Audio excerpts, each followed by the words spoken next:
Boise State has a new quarterback. I'm going to give you who has something to prove in college football, plus my shoot from deep list as it currently stands. Campus to Canton is live right now.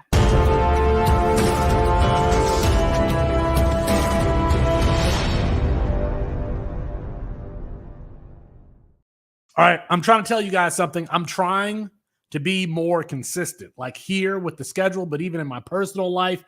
Starting tomorrow, Monday, I'm going to get my water in. I got my half-gallon jug right here. I got to start with my morning routine. You got to have a smoothie. These are the contents of the smoothie.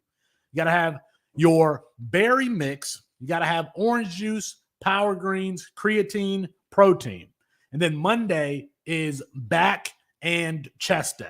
So I'm looking to be more consistent. Maybe that's a word that will come up later on. If you don't know me, I'm Felix Sharp at Sharp Review on Twitter for CampusToCanton.com. Really, our mission here at the website is to bring college fantasy to the mainstream.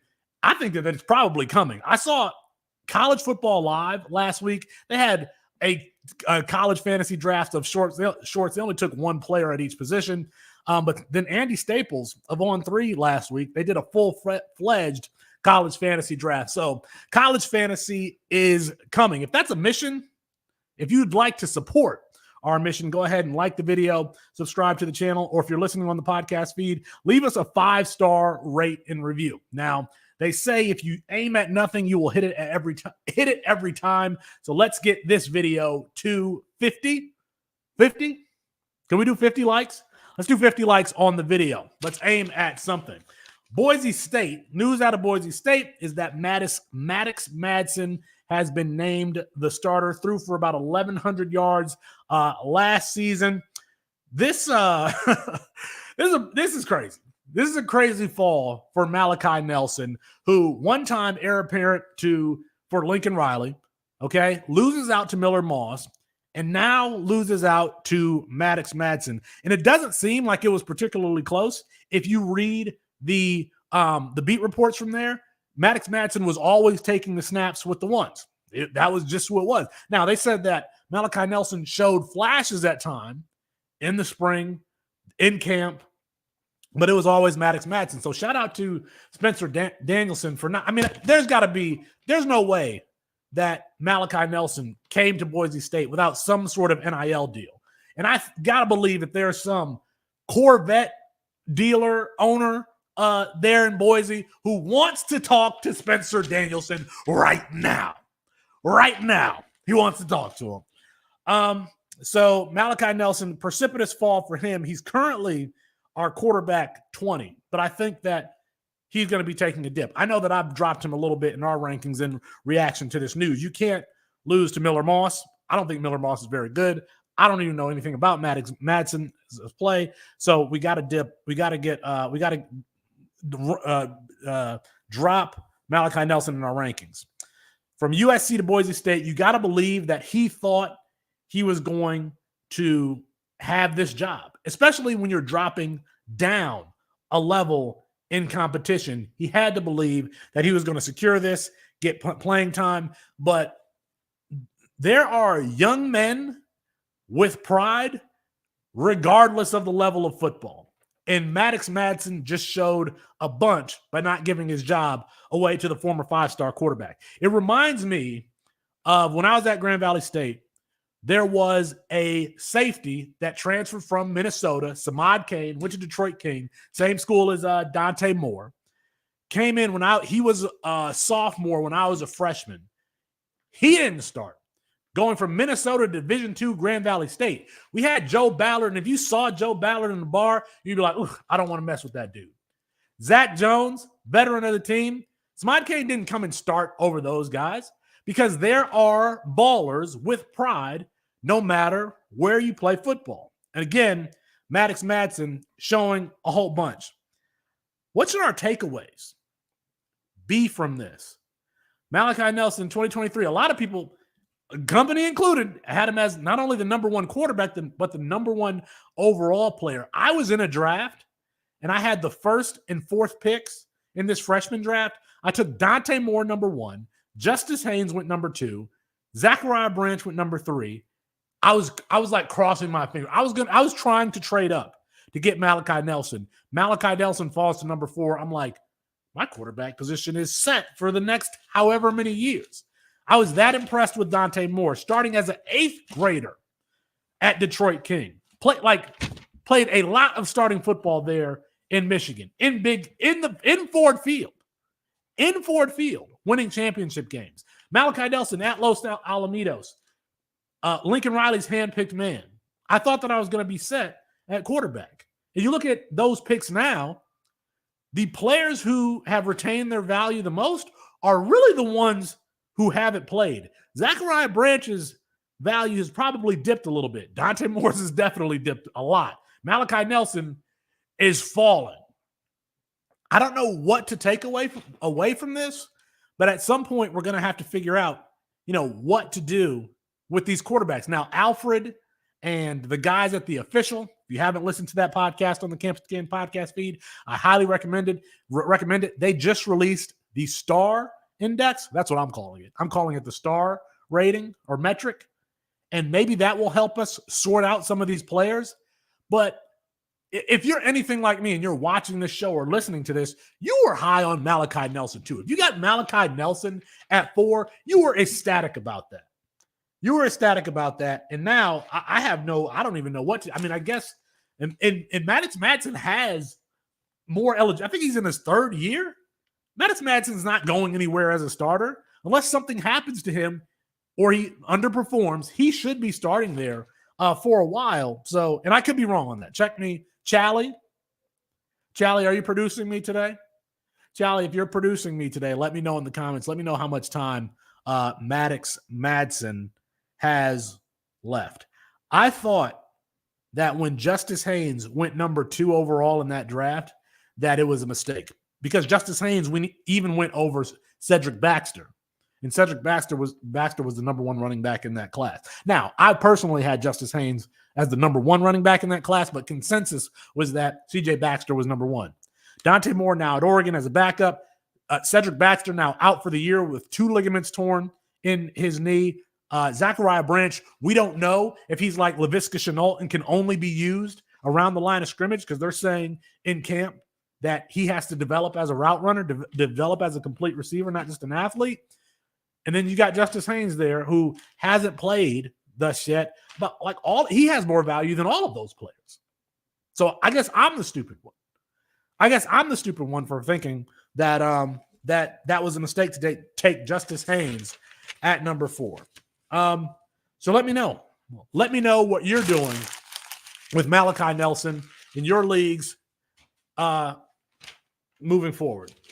Who's got something to prove in college football? Look, I've got my notes here, and I had to change the whole start of the show because Coach Danielson wanted to break news. By the way, we're also waiting for news out of Washington State, whether it's going to be Zevi Eckhouse or John Mateer. John Mateer could be a real value in college fantasy because of Washington State's schedule. You've got a Power 4, allegedly. You got a Power 4 roster playing a G5 schedule in the Mountain West this year. I mean, all of those guys for Washington State could be values. We're waiting for the news. It could even break while I'm on the air here. Mateer over Eckhouse or Eckhouse over Mateer. So we're waiting for that one. Who's got something to prove in college football other than us at the website? I probably have a problem, got a little bit of a chip on my shoulder. Yes, we're trying to bring college fantasy to the mainstream, and we've had some decision makers at big companies tell us that it's just a niche, that it can't happen. Don't worry about it. Those people know who they are, and I won't forget your names. Even if I tried to forget them, I still have all your names in my notes app. So I'm not going to forget you all. It's not about me. This is a little too self-involved. Who's got something to prove in college football? How about Ryan Day and Coach Chip Kelly? Ryan Day, 56-8 in 5 seasons at Ohio State, 0-3 in the last 3 years against Michigan. Lou Holtz says you're soft. Lou Holtz says you can't compete in the trenches against Michigan and against the elite teams. Let's look at their stats from 2023. the last 3 years. 2023 against Michigan, 156 yards rushing to Ohio State's 107. Missouri, you lost that game. 14-3? Terrible quarterback play in that game. I thought Devin Brown was actually going to show out. I was like, yes, we finally get to see Devin Brown, who I was really high on out of Corner Canyon. Another player that I'm just like, well, I guess it is what it is. Missouri, 203 yards rushing in that game to your 97, where you really could have used a solid rushing game, help in the trenches in that one. Notre Dame, now you beat Notre Dame last year, but 176 yards to your 126. 2022. Yeah, 2022. Is this it? 2022 against Michigan, 252 yards rushing to your 143. Now, Georgia. Remember that wide left field goal at the end of that game in the playoff? Georgia had 135 yards rushing to your 119. But that's the game where C.J. Stroud had like 12 or 15 carries in that game. We didn't see C.J. Stroud carry the ball that much at any point during the season, and he did in that game. It's like, okay, everything is on the line. Ryan Day gave the green light for C.J. Stroud to go ahead and take off. 2021 is really when this narrative started that Ohio State was soft, because that's the Michigan game. If you remember, I believe it was at the Horseshoe. Donovan Edwards gets to, because Blake Corum had the injury. Donovan Edwards gets to the second level, and there's like nobody else there. And he's just running for touchdowns. It's like they were playing goal line defense on Michigan's 30, if I remember that game correctly. So 297 yards in that one to your 64. Even that was the year that they played Utah in the Rose Bowl. And was it Micah Bernard, the running back Micah Bernard, who was playing nickel because of all the injuries in the secondary? And Jackson Smith and Jigba had like 300 yards receiving. But even in that game, Utah had 226 yards rushing to your 110. As far as running the football goes, this Ohio State team to date hasn't been one that you're afraid of, that is going to pound you up the middle. They've been a finesse team. Now, they've been a very good finesse team. C.J. Stroud, Justin Fields, Jackson Smith and Jigba, Garrett Wilson, Chris Olave. I mean, Marvin Harrison Jr. I would take that. I would. But Ohio State fans think that Ryan Day should be on the hot seat. So what does he do this year? They bring in Chip Kelly. They bring in Seth Hennigan. Shout out to his father, John, who I met at the airport. They bring in Quinshon Judkins, who represents the interior rusher, in my opinion, that TreVeyon Henderson is not. TreVeyon Henderson, very much a speed back, somebody we get in space. Yes, he's 210. Yes, he's 215 pounds. But TreVeyon Henderson, a little bit of a scat back, in my opinion. Quinshon Judkins, let him run in the interior. But they bring in Will Howard, 6'5", 245 pounds. I think we're going to see an Ohio State offense that we've never, like, this is going to be a blunt force trauma type offense. I think we're going to see some quarterback dive, some let's get plus numbers in the running game, running the quarterback. I think that we're going to see that. And see, I'm sorry. They also brought in Caleb Downs from Alabama. That he represents more of a physical mentality that I think that they want to establish this year for Ohio State. I really do. So I think we're going to see blunt force trauma, running on first down. If I would put money on this, that Will Howard will have more rushing attempts this season than we saw from Justin Fields or we saw from C.J. Stroud or any other starting quarterback under Ryan Day. I think we're going to see that. I would put money on that. Speaking of coaches that have something to prove, how about Shawn Lewis, who named his starting quarterback today, Danny ONeal? Shawn Lewis, when he was hired at Colorado State, when Deion Sanders brought him over, in the college fantasy community, we raised an eyebrow a little bit. Like, okay, coach. Okay, Coach Prime. Making some interesting hires that we supported. And if you look at how Colorado played early on, I think it shows how valuable Shawn Lewis was to that team. So we gave him some credit for that decision. Then the middle of the 2023 season, the middle of last year, just this weird explanation, weird demotion for Shawn Lewis and Coach Prime and them going to Pat Shurmur. And, you know, I don't know. I don't know what that was about. I know that as fans, we think we know better than the people in that locker room sometimes. I think sometimes we're right. Dan Mullen starting Avery Jones over Anthony Richardson. I think sometimes we're right. Yeah, I'd rather have Shawn Lewis calling my plays than Pat Shurmur. But, you know, we don't know. So now Shawn Lewis is at San Diego State. That gives us another, you know, team to pay attention to from a college fantasy perspective. We could use that. Danny O'Neal starting quarterback there. I was just trying to draft him in a draft that I was in right now, but I wasn't. Somebody had already taken him. 45, or excuse me, that was like 55 round startup. That's still going on.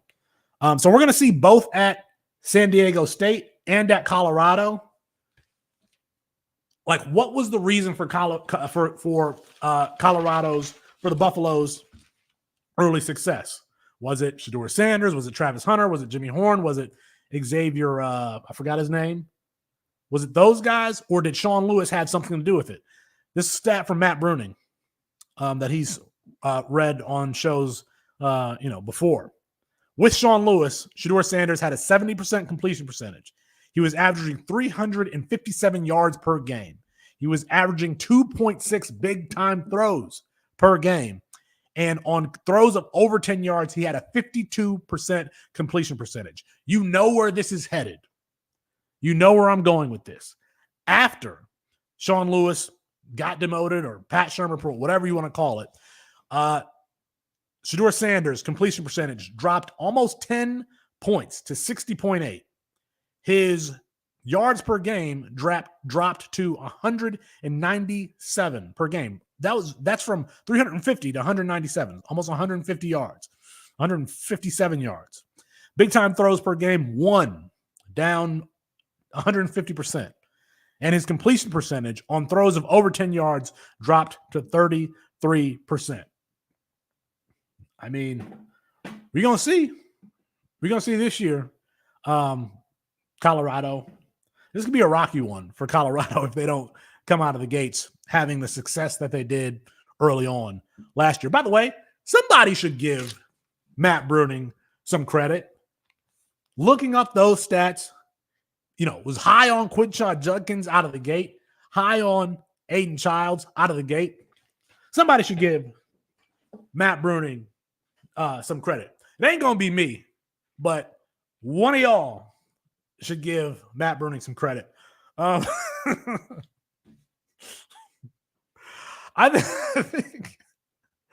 think. Look, I'm talking to myself. You got to have fun. Hold on. Sante says, can you go over Aiden Child's athletic score? C2C talked about it being very important, but Child scored very low. Yes, that's true. If you listened, and Sante is referring to the official and their release of the star rating. I'm calling it the star rating for quarterbacks. And Aiden Child scored very low in the athletic mid. So that is where there's a discrepancy between how we value Aiden Childs and how that objective metric, when you put in all the numbers, what that metric spits out for Aiden Childs. We're still in the early stages of developing that metric. Alfred's going to have an article that drops at some point this week, providing some additional context for those figures, and we'll be able to play with it, see how it works. But I think that metric is the most important thing that we've developed since the year 1-0, and it's not even particularly close.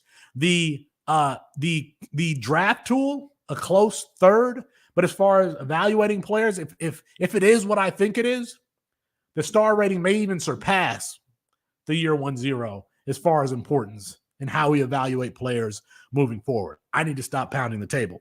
Hopefully you can't hear it because I bought the shock mount and everything. It's supposed to be, supposed to help with that sort of thing. So there's a whole division of, by the way, if you've made it this far, help me get to that goal. We're going to aim at something, 50 likes on the video. There is a whole division of quarterbacks who have something to prove, who are like these athletes who need to be more consistent. That's a callback. Consistent in the passing game. Avery Johnson, Alex Orgy, Kyon Jones, Thomas Castellanos, Aiden Childs, Taylon Green at Arkansas. It's a whole division of those guys. Everyone excited about Avery Johnson. He's got the Lavender Corvette. He had that early first round grade in the underdog tournament. By the way, promo code C2C for a deposit match of up to $250. 71 yards on the ground and the touchdown in the Pop-Tarts Bowl. Fun player to watch.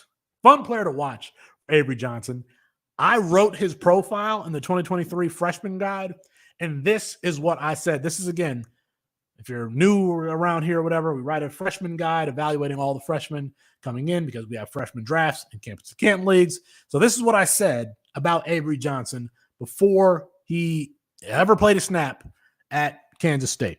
I said, as a passer, Johnson leaves something to be desired. He's a three-quarter short arm thrower with a throwing motion that reminds of Vince Young. Johnson's fundamentals tend to break down when he's improvising, which he usually is. Examples include throwing off his back foot and across his body. And then I went on to talk about how he was not accurate in the short and intermediate game that he really relied on in high school. If you're going to be throwing behind the line of scrimmage and 5-yard hitches, wide receivers don't need to be jumping over their heads to get the ball. Should be hitting them right here. Okay? Right here in the chest.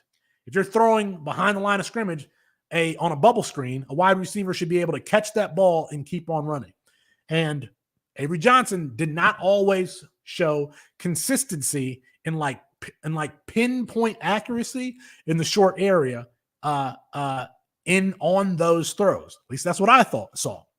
Now, he was also effectively neutralized against the best competition that he faced in high school, Mill Valley. I think in Kansas. I think it's in Kansas. It's in one of those flyover states. I shouldn't call them flyover states. That's not going to ingratiate me to the Kansas market. Okay. If you're in Kansas, drop a like on this video. So look at what Avery Johnson was as a passer in the Pop-Tarts Bowl. 14 for 31, 178 yards, 2 touchdowns, just 45% completion percentage. He's got something to prove as a passer. He's going to be the number one guy. I don't think it's hyperbole to say, Lamar Jackson level athleticism as a rusher, but he's got a little bit of a ways to go as a passer. And we like some of the receiving options there for Kansas State. Garrett Oakley, Jace Brown is a favorite of mine. I need to remount this. My microphone, by the way. So we'll see. I will say this, and just watching that Pop-Tarts Bowl, I think I underestimated how much he could make up for with that athleticism. Now, it's going to be different in 2024 when coaches have more. Well, first of all, coaches have there's nobody like opting out during the regular season. And coaches have the ability to game plan for you more. If you're a heavy thrower to your left or heavy thrower to your right, they're going to make you do what you're not good at. So I think that's going to be interesting to see how he's game planned for in 2024. I probably would lose a little bit of sleep though if I was the defensive coordinator game planning for Avery Johnson, because he's a great freestyler. He's a great freestyler. He's a really good freestyler, improviser. Kyon Jones, he's got something to prove there in Blacksburg as a passer. Now, please don't mistake this as hate, because we love Kyon Jones around here. I've tried to draft him everywhere I could. I think that he's definitely an NFL player if he keeps developing. 6'1", 240 or something like that. He doesn't even look 240. Like when very impressive specimen. 24% of his attempts in 2023 were behind the line of scrimmage. 38% of his attempts within 10 yards of the line of scrimmage. That's 62% of his attempts either within 10 yards or behind the line of scrimmage in 2023. That was the one problem that I had with his game. And it's not like he doesn't have like the arm talent to throw it, because he can rifle that thing. He can put the ball on a laser.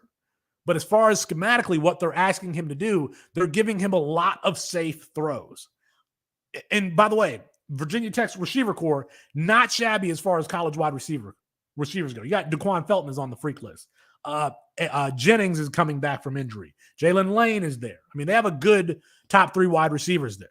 So Kyon Jones, can he stress defenses with his arms consistently? Because I tell you what, if he can, similar to Avery Johnson, if he can make you play two shell, they're going to like gash people.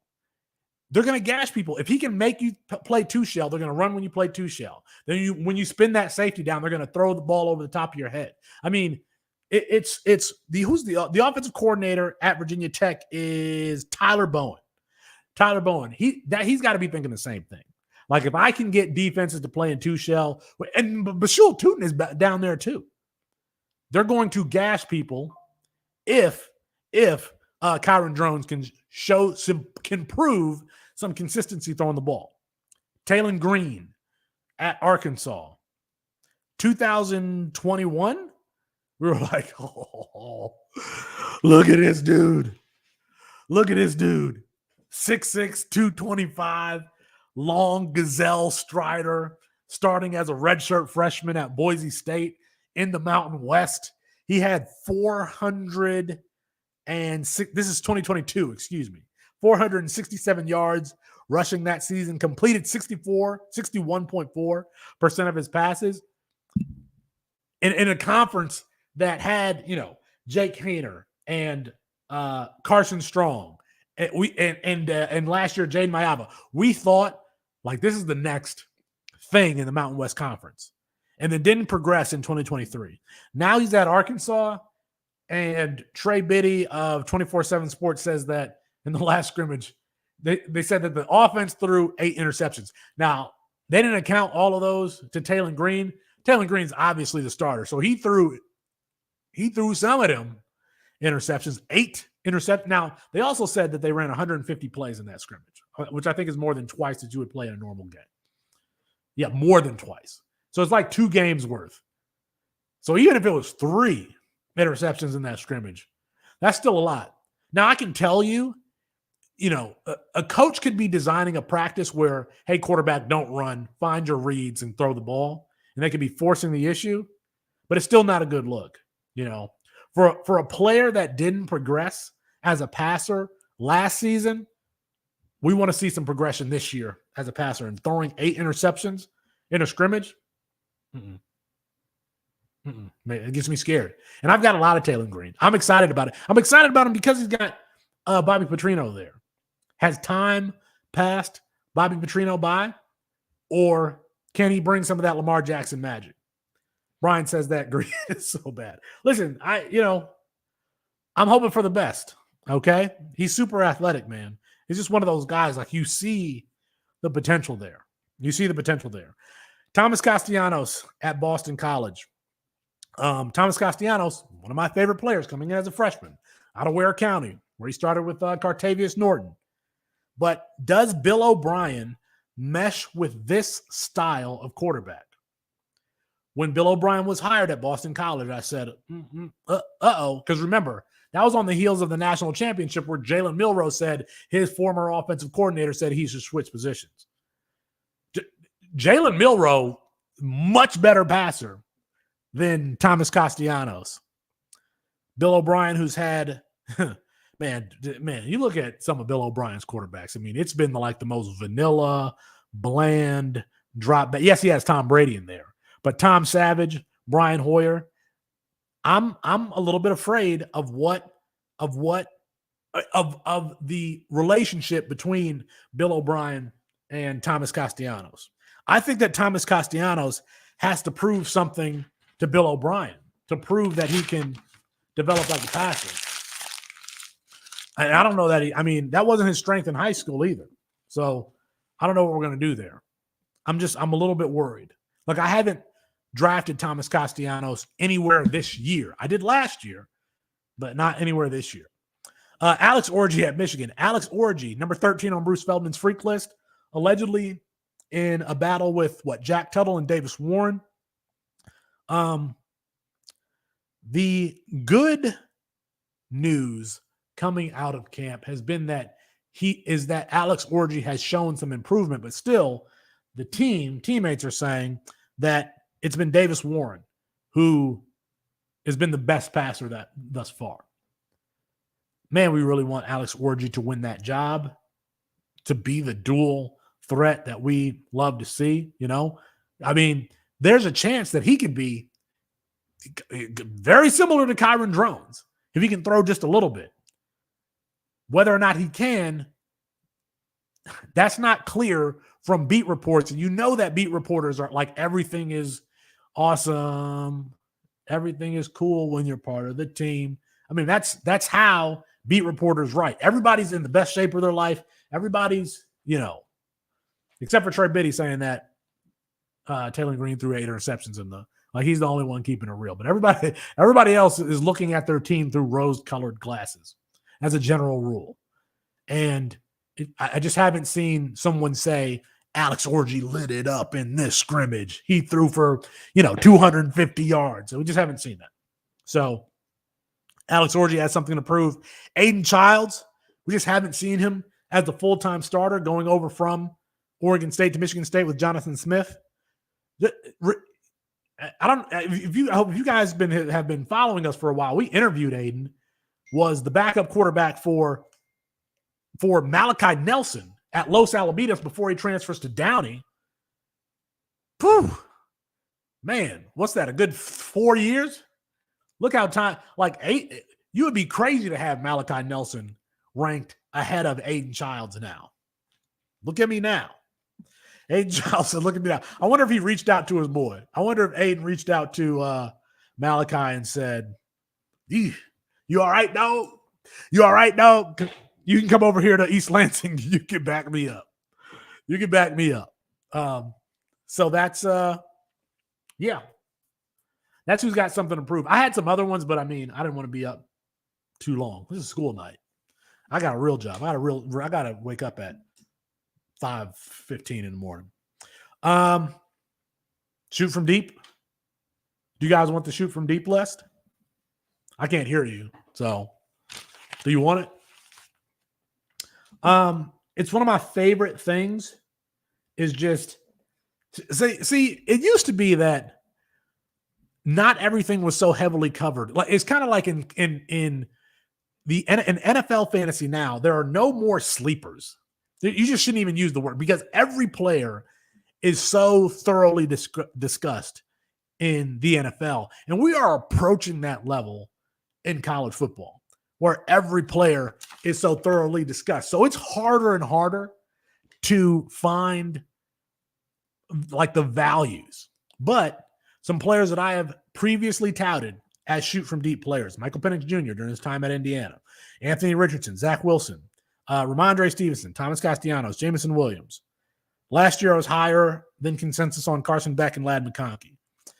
That list has also included Hunter Deckers at Iowa State, Zach Davidson, a punter at Central Missouri, turned tight end. I think he's still on the Bills roster. Jake Haener, Carson Strong. I was super high on Troy O'Meary at Texas. Super high on Troy O'Meary. Travion Rudolph. Dang, I hope I said that right. I think I got it right this time. I don't think I said Travion Randolph. Chris Moxley, makes fun of me about Anthony Richardson because he was like a top 10 quarterback in his class. But y'all wasn't drafting him that way. Y'all was not talking about Anthony Richardson like he was that dude. I was thoroughly mocked, ridiculed, and abused by my colleagues here at Campus to Can because of my love for Anthony Richardson. So I'm taking that as a victory lap. You guys know I don't like doing that. I don't like taking victory laps. Don't do it. It's unbecoming. Okay. So this is the shoot from deep list for right now.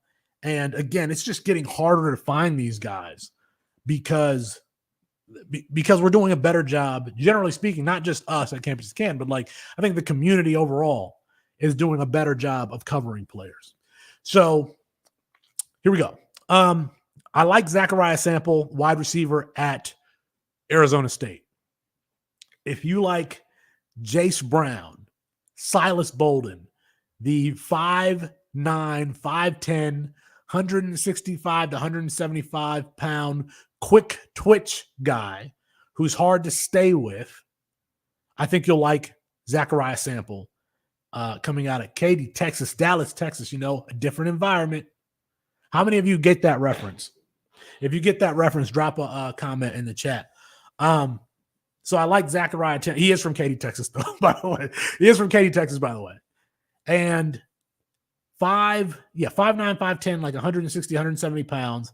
One of these good route runners. I swear, like the only 100-meter dash time that I see for him is 11:17, which is like we want to see below 11, but I see a lot of bursts from this dude on tape, like where you can't really get an angle on him. And that's Texas 6A, right? Katy, Texas, that's Texas 6A. So that's probably the highest level of competition that we have in high school football in the country. And performed, he performed adequately. I think he was around 600-700 yards receiving in each of his junior and senior seasons. However, he was sharing the field with Andrew Marsh, who is the number 12 rated wide receiver in next year's class, headed to Michigan. Now, I hear the laughter there. Like he couldn't beat out a Michigan commit at wide receiver. Is how's he going to work out in college? But he's the type of player that, quite frankly, I think the NFL likes. But I mean, these are like these route running guys, and he's one of them. And supposedly he's been having a good camp. Now he's buried on that depth chart. But there's a reason why this is the shoot from deep list. So I just asked that he be added to the player pool for Campus to Canton so I can go ahead and throw him on my rankings. I really like what I see from Zachariah Sample. What else do I need to say about him? Yeah, Andrew Marsh, class of 2025. So he will be a player that we talk about, like in a few months, actually, when we write up the freshman guide. I was going to put Eli Raanan on this list, the tight end out of Notre Dame, and I've talked a little bit about him on previous shows. He has suffered multiple knee injuries, and what I saw from his high school film was like a physicality and athleticism that you would expect to see from the tight end position. He was probably around 220, 225, somewhere like that. I'm like, yeah, as a high school senior, and then the requisite height, 6'5" or so. I'm like, okay, he's somebody that I could see putting on the extra 20 pounds and adding to that physicality in the blocking game and run after catch game and being a great, asset. Now, he's got Mitchell Evans there that they're sharing with. Mitchell Evans, is Mitchell Evans healthy? I think that actually the reports have been that he's healthy, but I think that Eli Raanan is going to be on the field. He caught a touchdown in the bowl game. So if he can get fully healthy, now or what? He was healthy last year, his freshman year, had another. I think he had an injury coming out as a senior. Then I believe he tore another ACL as a freshman at Notre Dame. And so, which was 2 years ago. Last year was his first year healthy. This year, he'll be, 2 years removed from the injury. So can he reclaim some of that athleticism and the physicality? We'll see. There's a reason why you're on the shoot from deep list. Cal Swanson, quarterback at Illinois. Now, the funny thing is, if you go to college football 25 game and sort by speed, I think Cal Swanson is like a top 4 or 5 quarterback as far as speed goes. He's got 90 speed on the game. A player that I really liked coming out of Oklahoma, Ardmore. Where's Ardmore? Yeah, it's Oklahoma. Wasn't recruited by Oklahoma, wasn't recruited by Oklahoma State. Illinois was his only Power 4 offer. But when you watch his high school tape, you see a team overall that is overmatched, and he is just like the diamond in the rough there. He's getting immediate pressure, getting hit in the mouth, and still completing passes downfield. He has the dual threat ability, a little bit of a gunslinger mentality. So redshirted last year, I went and watched Illinois spring game, hoping to see some progress from Cal Swanson. Now he looked, he's not going to be the backup this year. He's not even going to be the third string. So this is like a 2025. Hey, can you develop another year? It's going to be a scout team quarterback this year. But speaking of physical tools, we had him as the fourth highest ball velocity in the class in 2023. So you're talking about Dante Moore, Arch Manning, Malachi Nelson, Nico Iamaleava, Jackson Arnold. With all those guys, we had Cal Swanson as the fourth highest velocity in the class. Now, it doesn't surprise me that teams didn't find him because he went 3-7 as a senior.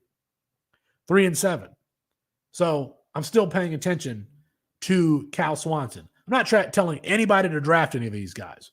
You can put them on your watch list, but there's nobody. I drafted Zachariah Sample in the league, but I'm in like the 50th round in that league. You do what you want to do. You manage your own team. But this is my shoot from deep list here. And as we move forward in the season, I'll add more guys. So one more here. One more here on the shoot from deep list.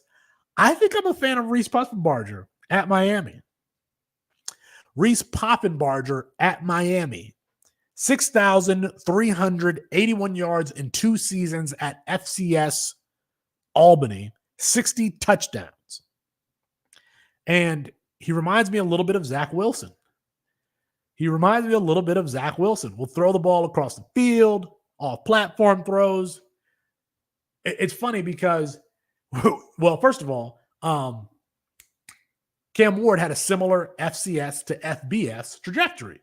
He goes from Incarnate Ward to Washington State. Now he's at Miami. And Reese Puffenbarger, who I believe has 2 seasons of eligibility left, that 2020 season always messes with me. I think I like him, man. I'm the only one who's rated him at the company.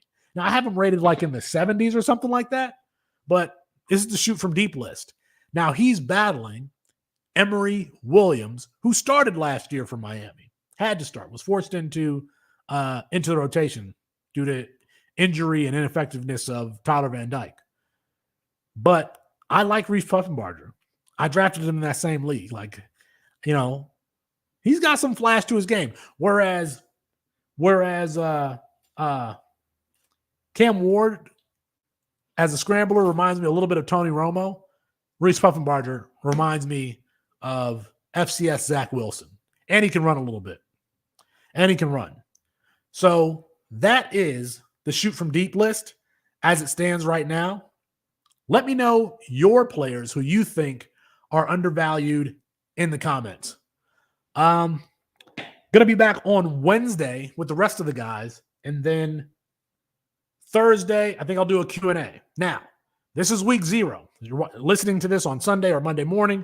This is week 0 on Saturday. It'll be the whole crew. Saturday morning, Campus to Canton YouTube page, the tailgate. We're getting you ready for week 0, like we will be getting you ready for each week of the college football season. We want this to be your channel for college fantasy football to help you get you ready. Projections, weekly projections for every position. We'll do underdog stuff. We'll probably do prize pick stuff. All of that. So we want you to tune in and subscribe to the channel if you haven't already. All right, you guys. Thanks for watching. Peace.